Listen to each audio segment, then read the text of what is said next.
It's time for all the news you need and more. Brookland is Live starts right now.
Motor vessel Tosca, vacate your engine room.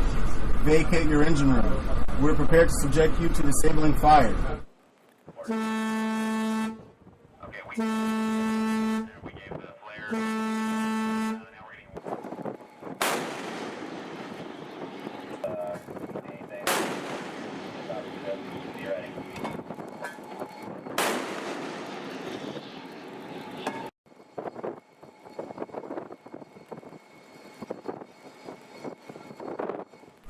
Motor vessel Tosca, vacate your engine room. Vacate your engine room. Alrighty, so that video you just saw there, and apologies, my mic had been muted, but that video that you had just seen there was the vessel, and we were kind of talking about it as you took a look at that live shot from Beirut, Lebanon, but that was the U.S. warning for that vessel to vacate their boarding room, and we believe that, according to the U.S. at least, that they did strike that boarding room. So again, to bring you an update here, because the mic was muted there for a moment, the war in Iran continuing close to its second month, as over the weekend the U.S. said it enforced a naval blockade against an Iranian flagged vessel, which you just watched the video of. Now, the U.S., since this blockade began, 25 commercial vessels have been directed to turn around or return to Iran. Now, talks of a second ceasefire, they're kind of falling apart here, or continuing the ceasefire that's currently in place that expires tomorrow, as Iran's foreign minister previously said the Strait of Hormuz was closed. I should say open, during the ceasefire, but the reality is much different. So the U.S. has kept its naval blockade in place the entire time here, and Iran's military, including the Islamic Revolutionary Guard Corps, has made it clear it controls access to the strait, at times ignoring or contradicting diplomatic statements from the foreign minister. Right now, the Strait of Hormuz is not fully open in practice. Shipping is heavily disrupted, traffic is near a standstill, and both the US and Iran are restricting movement. Now, overall, the waterway remained extremely tense and dangerous with conditions far from normal. Despite claims that it is kind of wide open, I want to play kind of an explainer here on what's going on with this extending this ceasefire and peace talks, because as you remember, we were talking a little bit about a second round of peace talks to end the war in Iran, and now we're learning they might have fallen apart because Iran says they don't necessarily want to contribute to them.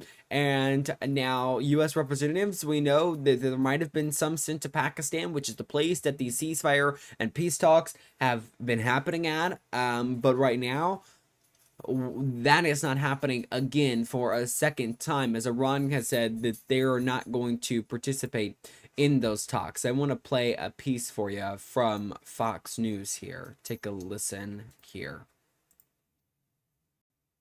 Trump administration officials have praised Pakistan for their role in these negotiations. They understand that at this point, given the fact that so many of these Gulf countries that traditionally are mediators in international conflicts, such as the Qataris, aren't involved in this. And that's because they were taking direct incoming Iranian fire during Operation Epic Fury. And a few weeks ago, the president said he was most surprised by this, the fact that mediators like the Qataris were taking drone and missile fire from the Iranians.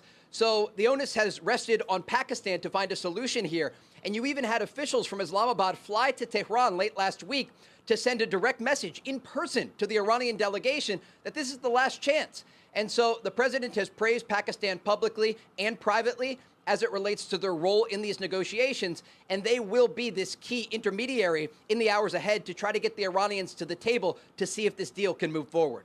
And then we're going to see the price of oil obviously fluctuate, judging by the promise from these meetings. And last thing, how much pressure do you think's on Vice President Vance to produce something? I think the pressure is really on the Iranians. That's the sense that I gather from not only administration officials in Washington, but also from Israeli officials here. They say this rests on Iran to make a decision because the president is once again extending an olive branch, an off-ramp, and he's been quite clear in terms of what happens next if they do not sign on the dotted line. And so the pressure is largely on the Iranians to get their act together, figure out who can actually make the decision to sign this agreement, and admit defeat on the battlefield, that the enriched uranium can never stay in their country, that they can't continue with a nuclear program toward a weapon that could be used against U.S. forces or allies across the Middle East, and stop this destabilizing activity across the region. So Trey Yanks, who serves as Fox News as chief foreign correspondent, there speaking. President Trump has been reacting all morning to all of this news on Truth Social. Here's a look at just kind of what he's posted today. The Iranian leadership has forced hundreds of ships toward the United States, mostly Texas, Louisiana, and Alaska, to get their oil. Thank you very much, President Donald J. Trump. If you remember, I think we brought it to you specifically, but he posted a message saying Iran, and since you're not going to give them oil, they can come to the U.S. President Trump also about 58 minutes ago, about an hour ago now, saying I'm winning a war by a lot. Things are going well. Military has been amazing. And then also about an hour ago, he said the Democrats are doing everything possible to hurt the very strong position we have in Iran. And then also he mentioned that the deal that the U.S. and Iran are trying to make is, quote, far better than the JCPOA, commonly referred to as the Iran nuclear deal, pinned by Barack Hussein Obama and Sleepy Joe Biden, unquote. And then actually he goes on, I'll keep quoting here, to call it one of the worst deals ever made having to do with the security of our country there. So President Trump has been very focused, very awake and aware of the news that's going on today about the falling apart of these ceasefire conversations to continue. Again, the 2-week ceasefire that remains in place that the U.S. and Iran have alleged that both countries, including Israel, has broke this ceasefire, still remains in place and expires tomorrow.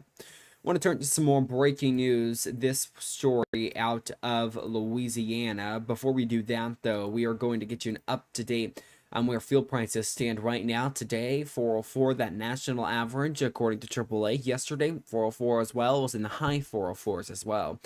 yesterday compared to today. 358 in Arkansas today, 364 right in specifically Jonesboro.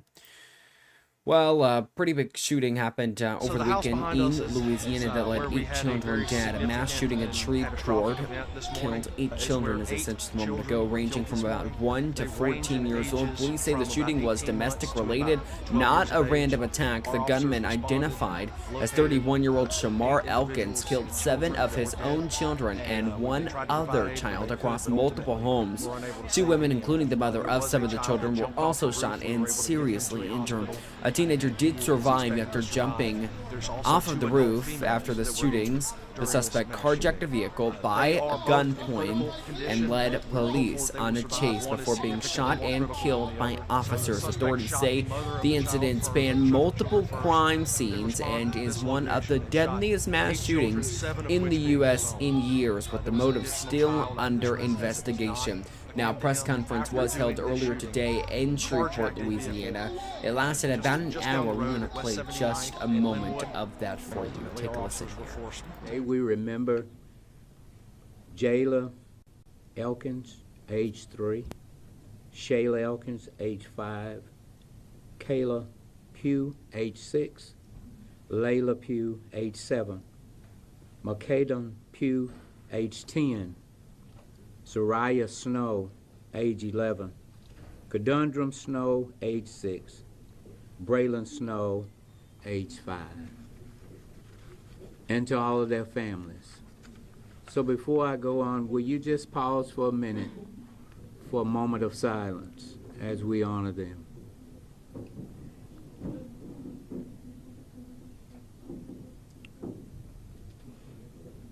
Thank you. We lift up the Elkins family, the Pugh family, the Snow family. We're facing unmitigated losses. We're also mindful of our survivors, including 2 women and a 13-year-old child. We ask that you would keep them in your prayers and as they continue to recover from their injuries and the uncertain times ahead. Our first priority is to acknowledge the lives affected and to stand with those who are grieving. We recognize the pain felt across our city. We share that sorrow. We want to acknowledge the leadership standing with us today. Mayor Tom Arsenault, Chief Wayne Smith, Sheriff Whitehorn, Marshall Jefferson, Caddo School Superintendent Keith Burden, all of our members of the City Council, Councilman Gary Brooks, Councilman Grayson Boucher, Councilwoman Ursula Bowman, Councilwoman Chair Tabitha Taylor, Councilman Jim Teleferro. This has deeply impacted our families and in our communities. We recognize the grief. We want to pause right now and thank our first responders. In fact, we'd ask that you would pray for them because this is something that would affect them for the rest of their lives.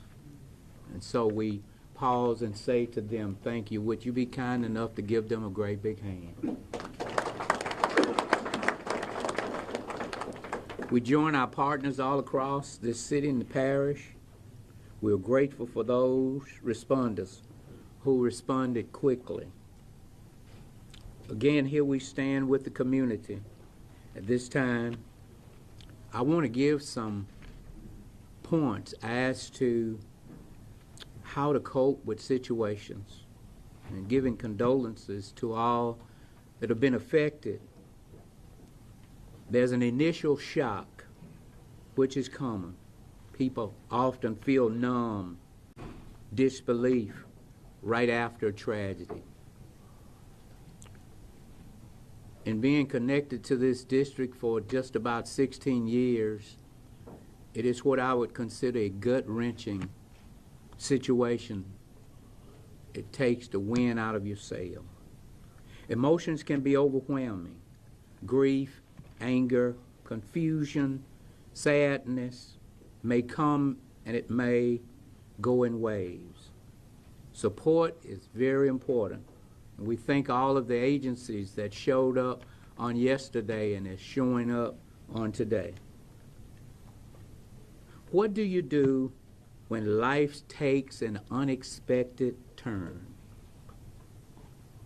When life takes an unexpected turn, the goal isn't to fix everything right away. It is to steady yourself enough to move forward, to become grounded.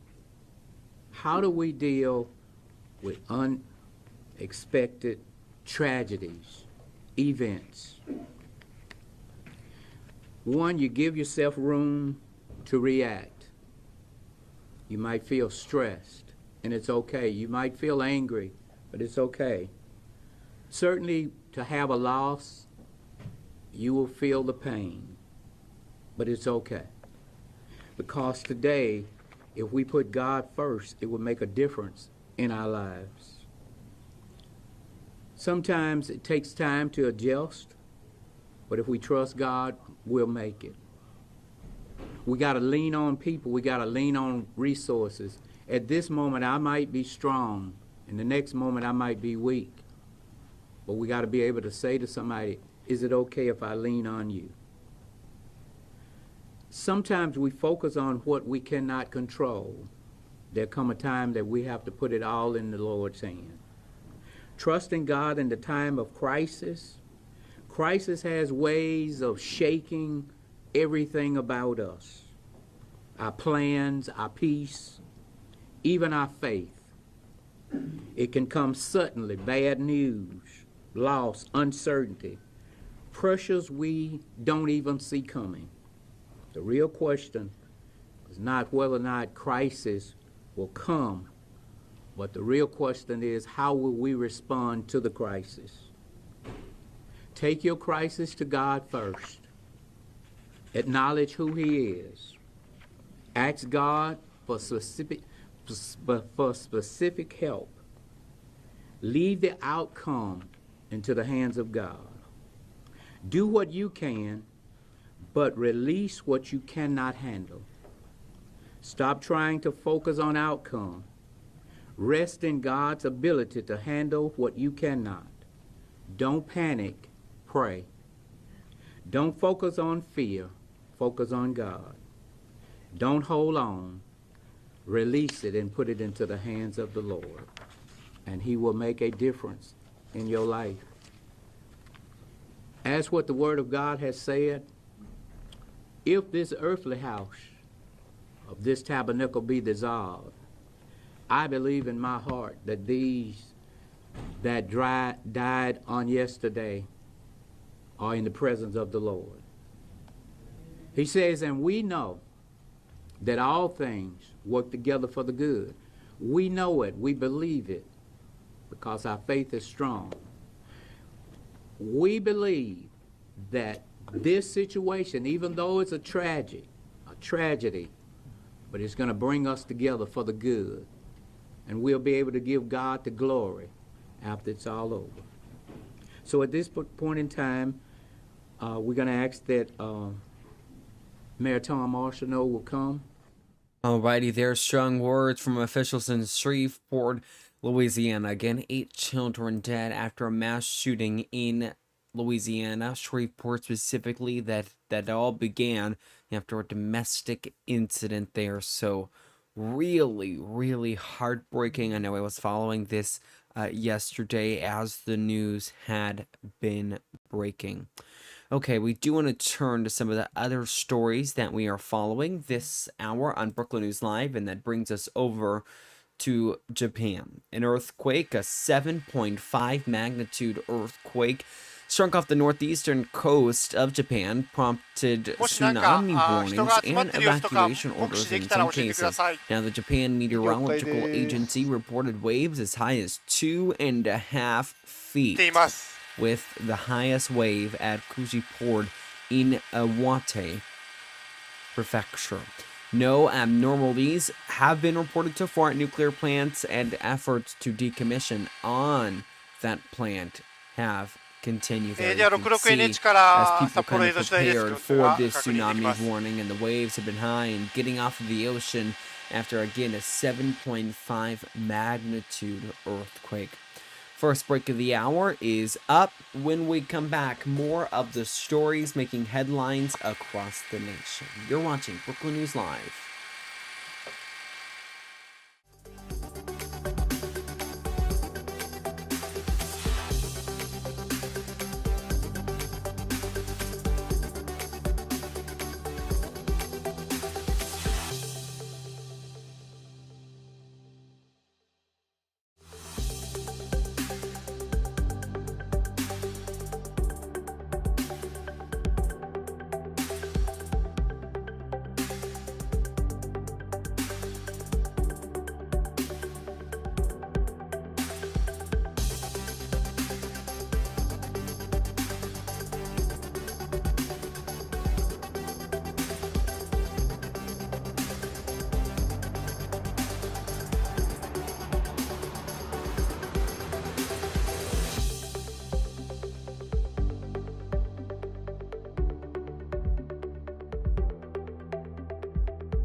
And would help if I unmuted my mic. Welcome to Brooklyn News Live. I'm Jackson Mitchell. It's good to be with you.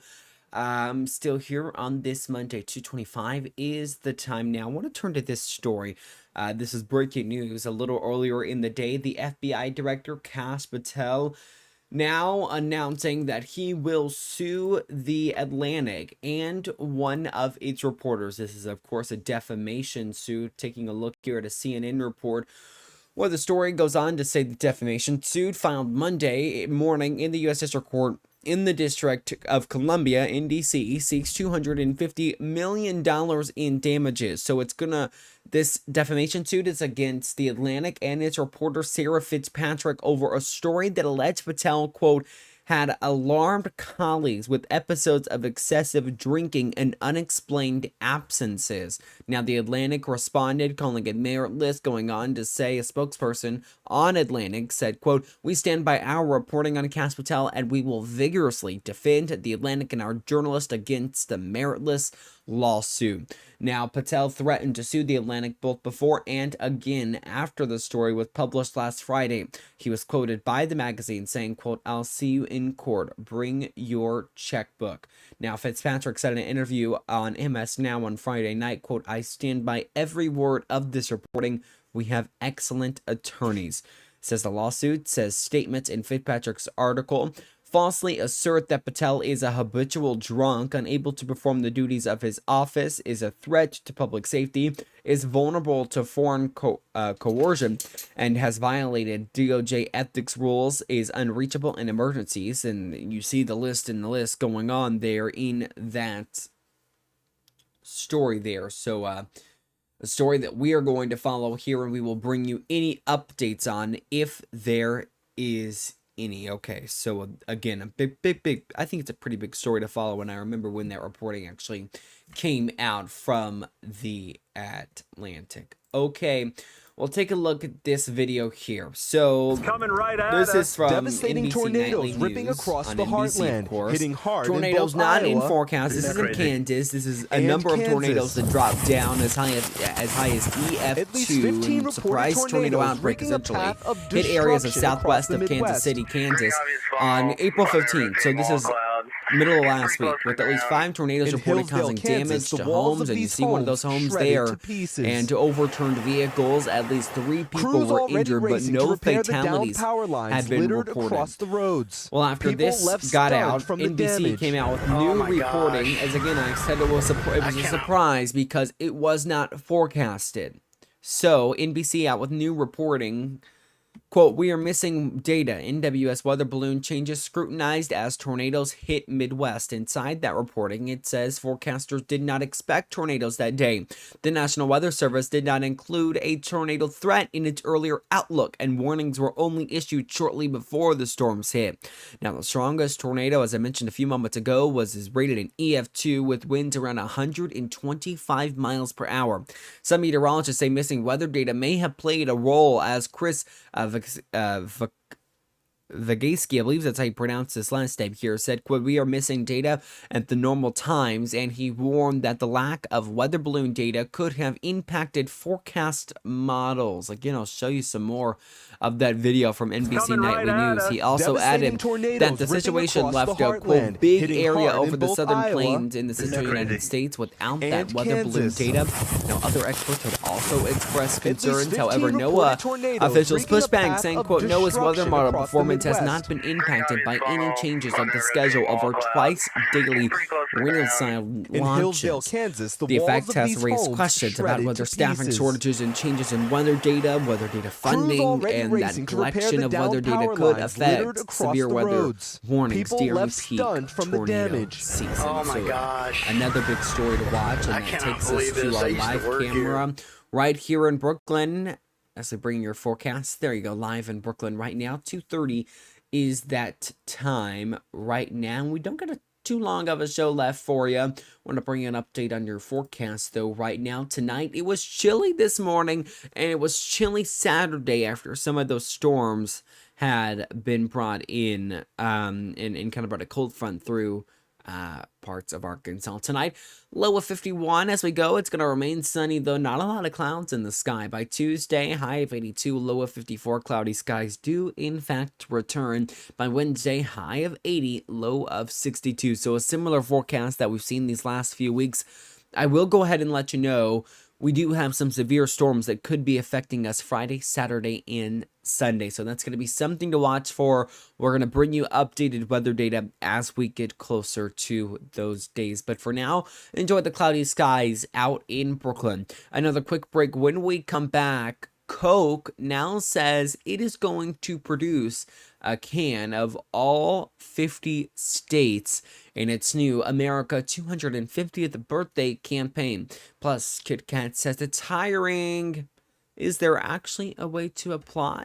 That's not the actual question. It's really just a campaign or a skit on its Kit Kat heist that occurred in late March. We're back in a moment.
Welcome back into Brooklyn News Live. We've got some breaking news into us within the last few hours. Singer David, whose real name is David Berg, has been arrested. He was arrested a few days ago, late last week actually, and now we're learning today that he will face charges of murder. Now, he was arrested back in Los Angeles on suspicion of this murder late last week in connection with the death of a 14-year-old girl, Celeste Rivas Hernandez. The teen's decomposed remains were discovered in September 2025 inside his impounded Tesla in LA. Again, that vehicle was registered to David, whose, again, real name is David Burke here. And now we're learning he will face murder charges. A press conference was held in Los Angeles earlier today as they announced these charges and kind of the secret grand jury proceeding that led to his arrest. And we're also getting some video of his arrest. I'll play for you that here coming up in just a moment. Let's first listen into this press conference that occurred a little bit earlier today in Los Angeles. To any questions, there's only going to be time for just a few brief questions. So this isn't going to be a long Q&A afterwards. I'm going to ask you if you could do one at a time as much as possible so that we can hear the question, process it, and answer it appropriately. District Attorney Nathan Hahn.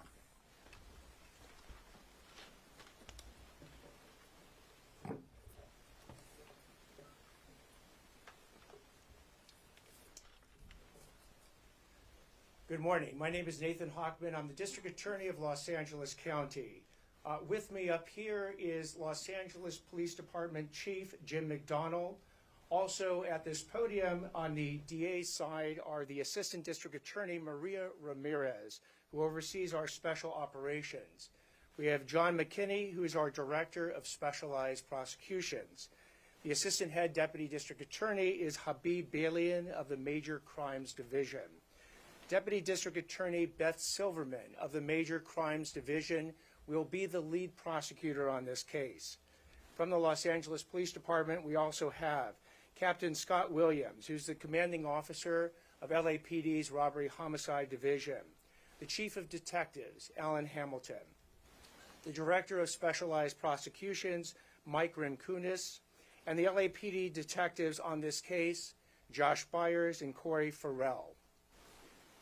Today, I am announcing the charges against David Anthony Burke, the musician known as David, spelled D4VD, in connection with the brutal and horrific murder of Celeste, a 14-year-old at that time. These charges include the most serious charges that a DA's office can bring.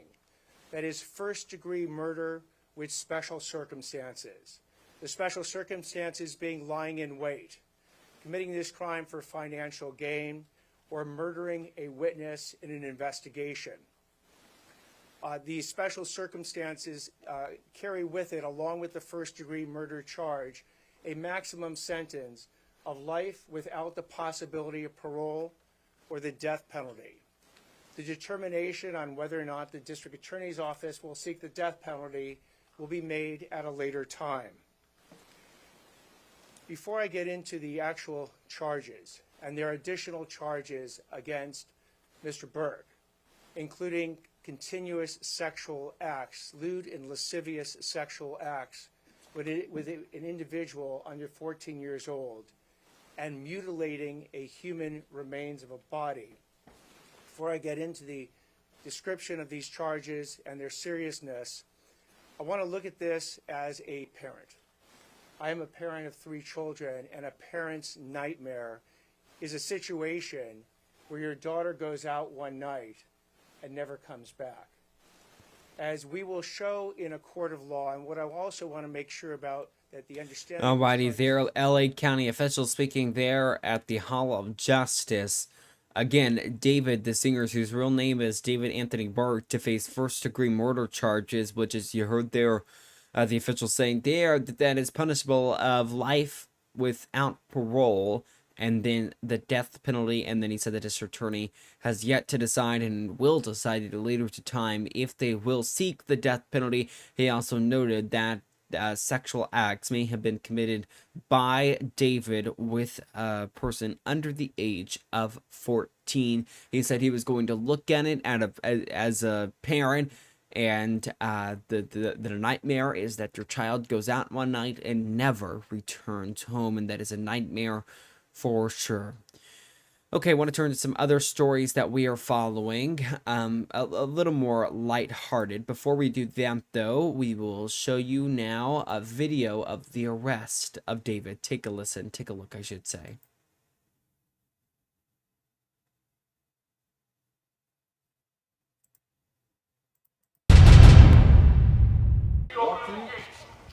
Look, it's going to obscure my view from the gate. It's good? If you try to run or if you try to resist, you will get hit with left feet or it's gonna hurt. I got you. If you try to run, we have canine on premises and you will get bit. I got you. All right, so the gate is locked. Do I open the gate?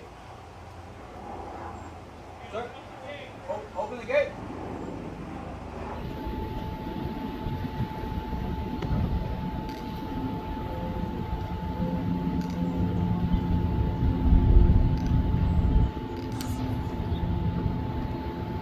Some video there from TMZ. Again, the body of Celeste Hernandez was found in his impounded Tesla back in September of 2025, and then late last week was his arrest. So this investigation has been going on for months, including a secret grand jury proceeding. Investigators previously described Burke as a, quote, suspect, but he had not been formally charged until now. And then today, again, we are learning of those charges. So it is for sure a story that we will follow right here on Brookland News Live. Alrighty, so again, that video there showing his arrest from TMZ. Another story that's a little less serious here. Kit Kat now saying it is hiring. Take a look at this. says TMZ still. I apologize about that. But Kit Kat posting to its social media saying, "We're seeking professional security guards with big break energy. To join our team, candidates must have extensive experience guarding high-value, high-profile assets and must have a passion for taking breaks and preventing break-ins." So this campaign here you're seeing from Kit Kat comes after approximately 12 tons of official Formula One Kit Kat chocolate bars were stolen in Europe while being transported from central Italy to Poland, according to a Nestle spokesperson. The shipment included about 413,793 Kit Kat units from a new product line, and the truck itself was also missing. Now take a look at this kind of campaign that Kit Kat is taking to with their security around Kit Kat trucks. Take a look at this. This is in New York City. From the Atlantic, you see those, what a lot of people say black truck, but the black Escalades there showing security guards guarding that truck. Kit Kat is the official, or was the official, it still is actually the official chocolate partner of Formula One, even though those all bars were stolen. A Kit Kat spokesperson said, quote, "We've always encouraged people to have a break with Kit Kat, but it seems thieves have taken this message too literally and made a break with more than 12 tons of our chocolate." The company also noted that, quote, "Cargo theft is an escalating issue for businesses of all sizes," and confirmed that an investigation is ongoing. So, a funny story for Kit Kat to use as kind of this ad campaign and this social media campaign after that incident. Alrighty, another story we're following in business. Coke now says they will produce an Arkansas can in another new campaign. Coca-Cola launching a new limited edition series. As you take a look there at the Arkansas campaign to celebrate something unique here, where they will celebrate America's 250th birthday, featuring local symbols, from which ours is birds there. You can see on the star, each can has the same star, but it's different something within that star. And for Arkansas, it is birds from all 50 states, Washington, D.C., and Puerto Rico. The company says each image celebrates something that is unique and special to that state, district, territory, bringing it to life by cleverly incorporating Coca-Cola imagery into the design. The designs include state-inspired imagery like a surfer for California and a block of cheese for Wisconsin, while other states feature symbols like flowers and flag designs.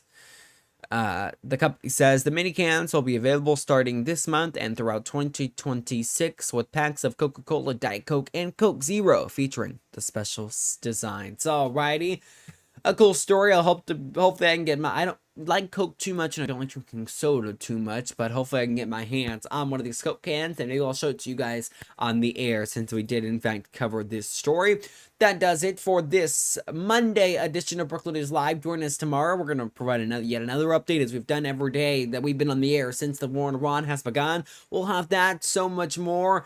Remember, though, you can join us each weekday at 2 p.m. Before I go, I do want to also note that I will not be here on Thursday or Friday of this week. The other weekdays, though, Tuesday, Wednesday, catch us right here at 2 p.m. I'll be back next Monday as well for another edition of Brookland News Live. Thank you for watching. In the meantime, though, remember to follow all of our social media pages that have been scrolling there at the bottom of your screen, and have a great rest of your day.